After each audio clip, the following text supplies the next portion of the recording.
Uşaklarına sahip çık. Oğlum, eğer sen olarsan fikirli hem arif, canım benim sevinecek buna. Prитчи 23. baş 15. yer.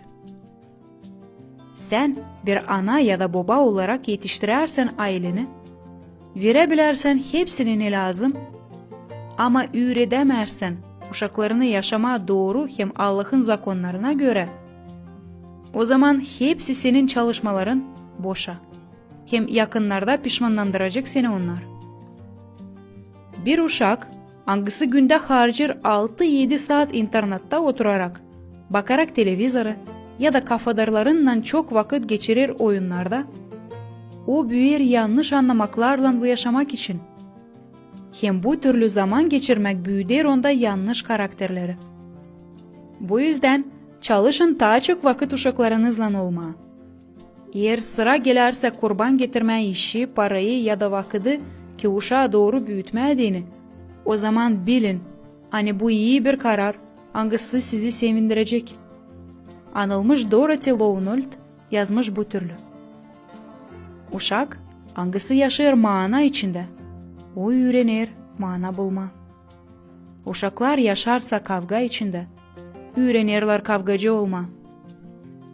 Uşaklar hangileri hep bir korkuyla yaşarlar, başlarlar her bir işten korkma. Eğer uşağı hep bir gülme alarsalar, onlar olur utanacak. Uşak, hangisi görer kıskançlık, o büyür çok gören. Eğer uşakları hep bir utandırarsalar yaptıkları için, onlar başlar kabahatli duymaya kendini hep bir. Ama hangi uşak büyür dolayda nerede dayanırlar birbirine, o becerir dayanma. Hangi uşağı methederler, o uşak kendini yemin duyar. Uşak hangisinin işleri için verirler bağışış, becerir kendi işini pahaya koyma. O uşak hangisinden kayıl olurlar, öğrenir kendisinden uygunlukta bulunma. Hangi uşağı öğretirler paylaşma, onlar olur cömert. Hangi uşak ailede görür dürüstlük hem saygı, o bilir ne o doğruluk.